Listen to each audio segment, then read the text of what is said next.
Hey everyone, welcome back to Psychotic Plays. We are back with the Stanley Parable, and we are going after another ending. I guess technically it'll be the third ending this time, because the first one is where you just shut the door.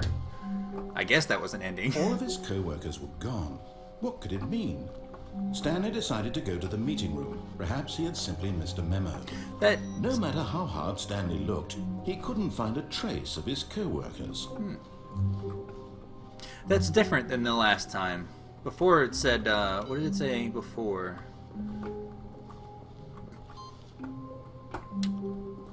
Oh, it couldn't be right. There were always orders coming. Maybe I was just wrong. Oh, that closes. Huh.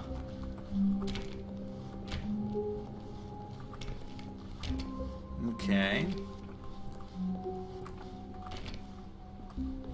This is different too. I think it's different because we came down here. The first one we walked out of.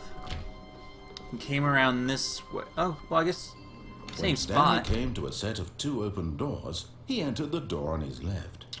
So I'm still going to listen to the narrator to a point. But I'm going to switch it up a little bit this time. Rush through this. Yet there was not a single person here either.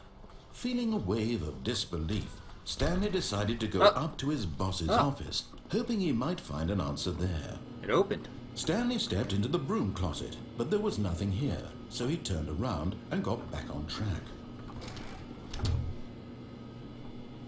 I can close it. Is there any... There was nothing here. No choice to make, no path to follow, just an empty broom closet.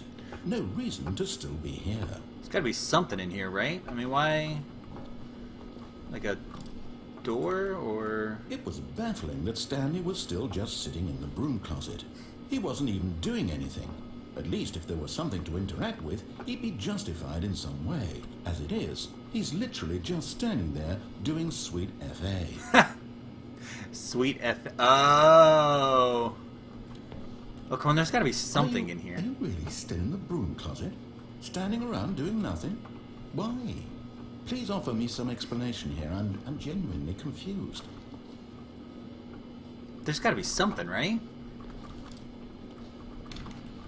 You do realize there's no choice or anything in here, right? If I'd said Stanley walked past the broom closet, at least you would have had a reason for exploring it to find out. But it didn't even occur to me because literally this closet is of absolutely no significance to the story whatsoever. Huh. I never would have thought to mention it.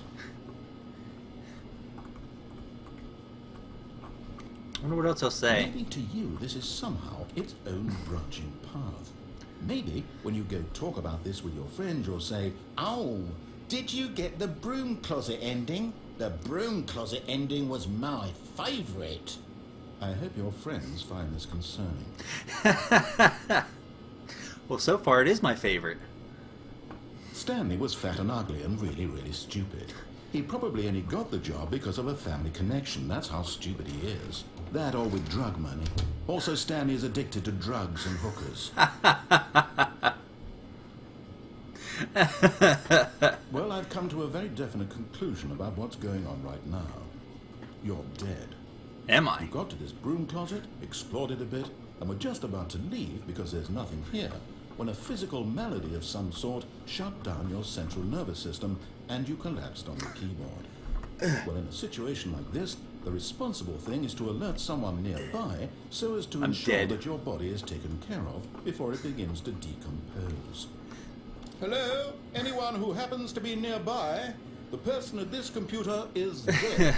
He or she has fallen prey to any number of your countless human physiological vulnerabilities. It's indicative of the long-term sustainability of your species. Please remove their corpse from the area and instruct another human to take their place at the computer, making sure they understand basic first-person video game mechanics and filling them in on the history of narrative tropes in video gaming, so that the irony and insightful commentary of this game is not lost on them. Super duper funny, actually. When you've done that, just step out into the hallway. Alright. Is he going to say anything else? I don't know. It doesn't seem like he's gonna. He's been talking pretty quick, so I don't think he's gonna. Ah, second player. Good to have you on board. I guarantee you can't do any worse than the person who came before you. Wow. Coming to a staircase, Stanley walked upstairs to his boss's office. I'm gonna walk downstairs to not my boss's office. And you can't stop me. Ooh, red light. This must be the red light district of the building. But Stanley just couldn't do AB it. 1112. He considered the AB possibility of 1112. facing his boss, admitting he had left his post during work hours. He might be fired for that. And in such a competitive economy, why had he taken that risk? 1, All 2, because he B4. believed everyone had vanished. His boss would think he was crazy. What's And that? then something 6, occurred to Stanley. Maybe, 50, he thought to himself, maybe I 6, am crazy.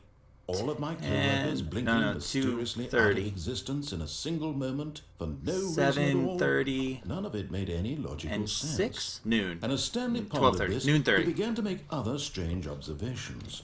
For example, why couldn't he see his feet when he looked down? Why did doors close automatically behind him wherever he went? And for that matter, these rooms were starting to look pretty familiar. Were they simply repeating? Are they? No, Stanley said to himself. Has the This time is changed? all too No. strange. This can't be real. Times And are at staying the last, He came to the same. conclusion that had been on the tip of his tongue. Coffee he cup. just hadn't found the words for it.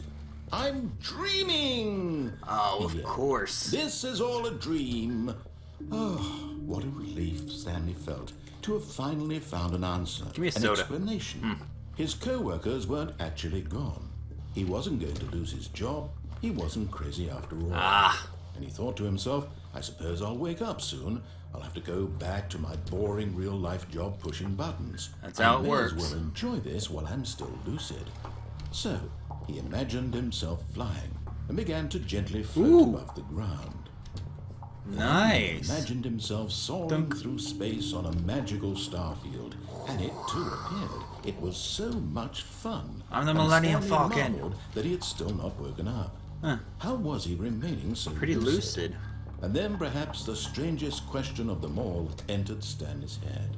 One he was amazed he hadn't asked himself sooner. And that Why was... is there a voice in my head dictating everything that I'm doing It's and not thinking? strange. I have a voice in my head that Now dictates the voice everything was I do. describing itself being considered by Stanley, who found it particularly strange. I'm dreaming about a voice Describing me, thinking about how it's describing my thoughts. He thought. And while he thought it all very odd and wondered if this voice spoke to all people in their dreams, the truth was that, of course, this was not a dream. How could it be? Was I was Stanley flying. simply deceiving himself, believing that if he's asleep, he doesn't have to take responsibility for But I was himself? flying. Stanley is as awake right now as he's ever been in his life. That's not good, because I was Now, flying. hearing the voice speak these words was quite a shock to Stanley. After all, he knew for certain, beyond a doubt, that this was in fact a dream. Looks like there used Did to the be voice not skylights seem or float something to there. make the magical stars just a moment ago? How else would the voice explain all that? This voice was a part of himself too. Surely, if he could just... He would prove it. He would prove that he was in control. I'm gonna that this prove it. was a dream. So he closed his eyes gently, and he invited himself to wake up. Okay. He Eyes are felt closed. the cool weight of the blanket on his skin, I feel the it. press of the mattress on his back, Right? It's very the comfortable. fresh air of a world outside this one. Let me wake up, he thought to himself. I'm thinking it. I'm through with this dream. I'm through with I wish it to be over. Let me go back to my job. Go back to my Let me job. continue pushing the buttons. Please. Buttons. It's all I want. Right. I want my apartment and my Right. wife Yep. and my job. Mm-hmm. All I want is my life exactly the way it's always been. Yep. My life is normal. Yep. I am normal. I am normal. Everything will be fine. Everything's gonna be fine. I am okay.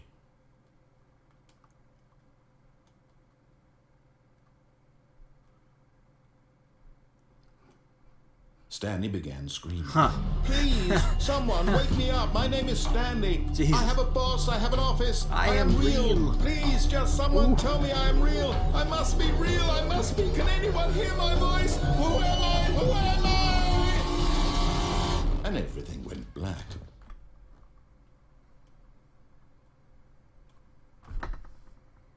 This is the story of a woman named Mariella. Mariella. Mariella woke up on a day like any other.